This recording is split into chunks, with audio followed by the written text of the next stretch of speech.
The Do science of not let déjà them vu. enter the castle. Why your brain is accessing a memory that doesn't exist. You are standing in a room you have never entered before. A stranger is speaking words you have never heard, and yet something inside you is absolutely certain you have been here before.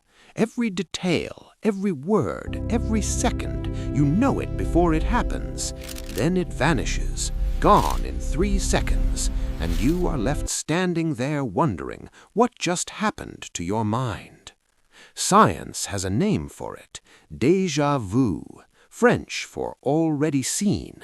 But naming something is not the same as understanding it, because what just happened to your brain in those 3 seconds goes far deeper than any textbook has ever told you. And the deeper you go, the more unsettling the answer becomes. Your brain runs 2 systems simultaneously, and sometimes they collide. Most people think memory works like a recording. Something happens, the brain saves it, and later you play it back. Clean, simple, linear. But that is not how memory works at all. Your brain does not record experiences. It reconstructs them every single time, like a filmmaker who shoots new footage using old props. And it does this reconstruction using 2 separate systems running at the same time. The first system is fast. It processes incoming information almost instantly, before your conscious mind even registers what is happening. The second system is slower. It is the one that adds context, labels, and meaning. Under normal conditions, both systems stay perfectly synchronized, but sometimes, just for a fraction of a second, the fast system gets ahead of the slow one. It processes the present moment and files it before your conscious mind has caught up. Then a millisecond later, your conscious awareness arrives at the same scene, but the fast system has already tagged it, already stored it. So when your slow, conscious mind finally perceives the moment, it does not feel like the present, it feels like a memory, like something you have already lived. That split-second filing error is déjà vu. Your brain accidentally experienced the present twice, and the second time around, it recognized itself. But that explanation only scratches the surface, because some cases of déjà vu are impossible to explain with a filing error. There are people, documented cases, who experience déjà vu not for 3 seconds, but for weeks, months, continuously. They stop watching television because they feel they have seen every episode before. They stop reading newspapers because they are certain they have already read them. They stop visiting doctors because they are convinced they have already had those exact conversations. Neurologists call this chronic déjà vu, and it reveals something deeply strange about what memory actually is. These patients have no new memories.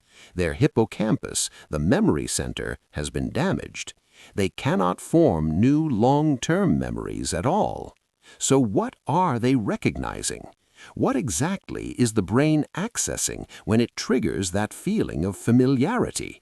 If there is no stored memory, then where is the signal coming from? That question has no clean answer, and it is the reason some researchers stopped treating déjà vu as a neurological glitch and started treating it as a window into something much larger. The temporal lobe holds a secret most neuroscience textbooks skip past. When scientists began studying déjà vu in epilepsy patients, they discovered something remarkable. Patients with temporal lobe epilepsy experience déjà vu as a warning signal, an aura, right before a seizure hits. When doctors stimulate certain regions of the temporal lobe with a small electrical probe, patients immediately report the feeling, not a vague sensation, a vivid, overwhelming certainty that this moment has happened before, even inside a hospital room they have never visited. This tells us something critical. The feeling of already seen is not tied to actual stored experience. It is tied to a specific neural signal, a frequency, a switch that can be flipped independently of whether a memory actually exists. Which means the feeling of recognition and the memory itself are two completely separate things in the brain. Your brain can feel like it remembers something it has never experienced, and that is where the science stops being comfortable. Some researchers believe déjà vu is not a malfunction, it is a test. Here's a theory that doesn't make it into popular science articles: the predictive processing theory of déjà vu. Your brain is not a passive receiver of reality, it is a prediction machine. At every single moment, your brain is running a model of what it expects to happen next based on patterns it has accumulated across your entire life. When reality matches the prediction too precisely, when the incoming sensory data fits an existing neural pattern almost perfectly, but not quite, the brain cannot decide whether this is new information or familiar information. So it flags it, it marks it as both, and that flag is the feeling of déjà vu. Under this theory, déjà vu is not your brain malfunctioning, it is your brain catching itself predicting reality too accurately. It is the moment your internal model of the world and actual reality overlap so precisely that the boundary between past and present briefly dissolves. Think about what that means. It means the more experience you accumulate, the less novel the world becomes to your brain. Pattern recognition deepens, the model gets more accurate, and the brain starts flagging more moments as already known, which might be why older people report déjà vu less frequently, not because it stops happening, but because the brain gradually loses the ability to distinguish between the model and the moment. And then there's the parallel processing theory, the one that makes people deeply uncomfortable. Your brain does not process a single experience through one pathway. It sends the same incoming information through multiple neural routes simultaneously. Visual processing, auditory processing, spatial processing, emotional tagging, all of it happening in parallel across different regions. Under normal conditions, all these parallel streams arrive at conscious awareness at roughly the same moment and merge into one unified experience. But what if one stream arrives fractionally early? What if your emotional memory system processes a scene a few milliseconds before your conscious perceptual system does? Then, by the time you consciously perceive the moment, your emotional brain has already lived it, already tagged it as familiar, already sent the recognition signal upward, and your conscious mind receives it not as something new, but as something remembered. You experienced the same moment twice in two different neural streams with a gap of milliseconds between them. And in that gap, something that felt like memory was born from nothing. Here's the part that science has not resolved and may never resolve. Across every culture on Earth, without exception, humans have reported déjà vu since the beginning of recorded history. Ancient Egyptians described it, Greek philosophers wrote about it, medieval mystics built entire theologies around it. Before neuroscience existed, people explained it as evidence of past lives, as a glitch in the fabric of time, as a signal from another dimension of existence overlapping briefly with this one.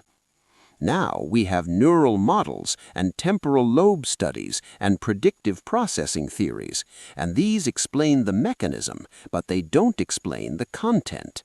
They don't explain why déjà vu feels meaningful, why it is almost always accompanied by a deep emotional resonance, not just a cold recognition, but a sense of significance, a sense that this particular moment matters, that something is being pointed at. A filing error doesn't feel significant. A neural timing glitch doesn't carry emotional weight. But déjà vu almost always does. And that gap between the mechanism science can map and the feeling science cannot explain remains wide open.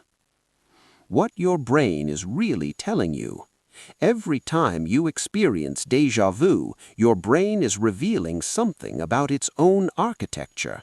It is showing you that memory and experience are not the same thing, that familiarity and history are not the same thing, that the present moment can be processed as past before you have even consciously lived it.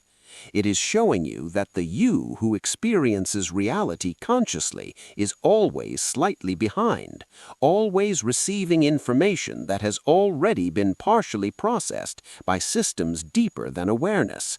The conscious self is not the first to know, it is almost always the last. And that raises the question that no neuroscience paper has cleanly answered. If your conscious mind is always a step behind, always receiving a version of reality that has already been filtered, predicted, and partially filed, then what exactly are you experiencing when you experience the present moment? Is it reality, or is it always a reconstruction, a model, a memory being formed in real time and mistaken for direct perception? Déjà vu is not a glitch, it is a crack in the surface, and through that crack you're briefly seeing how your brain actually works when it thinks no one is watching. If you made it this far, write in the comments the word déjà and tell us if you have ever had a déjà vu so vivid it stopped you completely, so real it felt more than a coincidence. We read every comment and we want to know.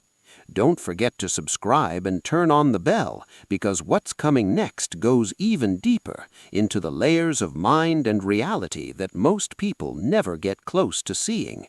Until the next video, think deeply, question everything, and never stop searching.